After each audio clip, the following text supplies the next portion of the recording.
Hi, my name is Michael Watley. Welcome to the video presentation on the application to dynamically generate BU coursework assignment briefs.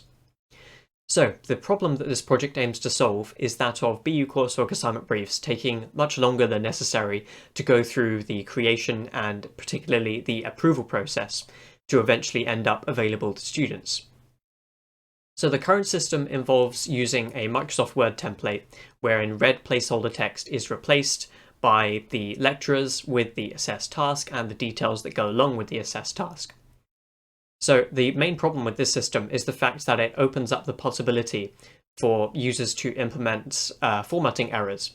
And formatting errors are a common reason why assignment briefs are rejected and require amendments. And this iterative process of approval, rejection, amendments delays the availability of the brief to students. So what this project aims to do is to reduce the volume of formatting errors that can go through the approval process by implementing a system that prevents them from being able to occur. So in this proposed system, the formatting errors cannot occur because it uses the same format compliant template every time to generate a good assignment brief. And also, another big problem with the current system is that there are actually 4 documents. There is the postgrads, undergrads, the sub, and the resub. And if you use the wrong template, then traditionally you would have had to copy paste everything into the right template. So essentially, the proposed system needs to handle all of these clerical tasks, like choosing the right template based on the information you input and preventing formatting errors from occurring. So that is the artifact that has been created for this project. We're going to create a BUA file right now by creating a new coursework assignment brief. So I'm just going to click that. I'm going to call this demo assignment and create. So here we go. We've created our assignment brief, demo assignment, and we've just got to fill out the details. And level 5 units. So if you choose level 7 here, then it will become a postgrad template. And if you choose anything else, it'll be an undergrad template. And sub and resub, same thing. So if you choose resubmission, then the template will recognize that you've chosen that, so it will make it a resubmission. So essentially the template is chosen on this one screen. I'm going to go 1 of 1. Cool. So as you can see, I just pressed next and it went to the next screen. So this incorporates some elements of websites navigation that people are naturally quite familiar with, which is the next and previous. So the IMP. So if I just go to the IMP. Yep, there you go.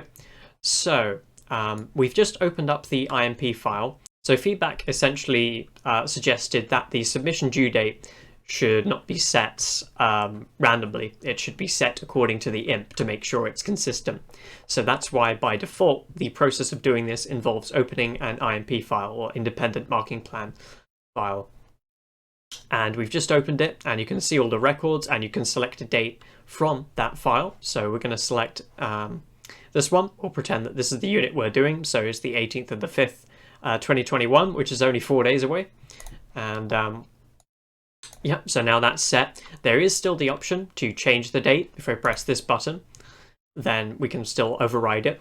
But if I do override it, so I'm going to say it's actually, let's just make sure it's not going to be a silly date. Yeah, let's say it's the 19th. Say it's the 19th. When I press apply, now we've got this flag that says it's a manually set submission due date. So essentially, when someone's reviewing this brief, we just want to make sure that they know it's not according to the IMP, it's according to some override. Submission location and feedback methods are on a drop-down, which is according to the current Word document template. So trying to make the experience as similar as possible to the current system. So we're going to go with test online and Brightspace submission. And so we're going to go next. So now you can see a very different sort of screen. There are 3 of these. This is a rich text editor screen powered by Smith.html editor. So this is essentially the most flexible part of the creation process. So with the assignment briefs, we blend rigid elements like the assessment details table with flexible elements like these, which are pretty much full-on flexibility rich text. And this is where you could think about spending a lot of time So I'm going to leave these blank and then I'll open up one that's already been filled out. Reports and websites. Yep, pretty standard. I'm going to go save changes. So there isn't really much to demonstrate on this rich text editor. It's completely flexible. We can do pretty much anything. We can insert links. We can make the text bold and underlined. So this is essentially the part where we needed to emulate the experience of using the old system Word. Intended learning outcomes. This is its own page with dynamic elements that you can add and remove.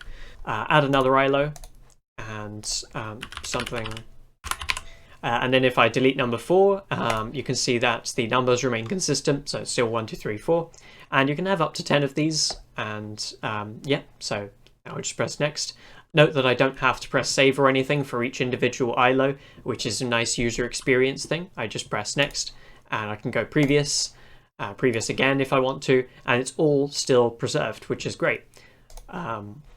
Yeah, so questions about the brief, something like that.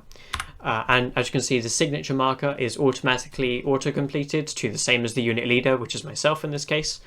But I can change that if I want to. So I'll be like, instead of Michael Watley, we'll go Michael Stevens, Vsauce. Yep, so go next. This is the export page. So this is essentially the opportunity to add in any supporting information, but usually this will just be something like a rubric. This isn't a real rubric, but let's say I had multiple appendices. I can go 2 of these. I can change it if I want to. So if you send a BUA file to someone else and it points to a file that doesn't exist, they can just send you that file and then it will come up red and you can change it. So you press the change button, point it to the file that does exist, or you can delete it. And you can have up to 10 of these as well. So then you press the export to PDF button. That is the main export function. Or the export to HTML if you want to use the Windows 10 web page printer, which also produces good results. So this is all automatically saved, but I'm just going to go back now and open one that I've completed earlier. And there you go, I've got a nice assessment task here, a nice dummy submission format, and a nice dummy marking criteria, all done using the rich text editor facilities, which were according to the dissertation, very critical for the approval of the system, essentially, for getting that flexibility. Yep, so go to the export page, and now we can export to, let's call this demo assignment 1. So export to PDF, and press this button, and it will generate.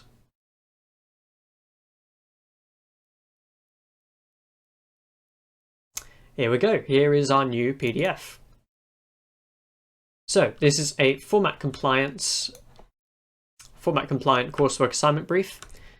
You can also see up here in the header this tells you the revision number, so you know when a new export has been done or if they've just sent you the same thing again. Big draft watermark, very invasive, because the only people that should be able to generate a final coursework assignment brief are elevated users such as the assessments coordinator, who was my client for this project.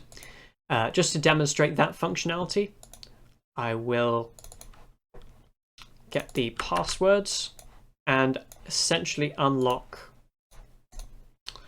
So I'm just going to unlock the elevated user options by going authenticate, putting in this code.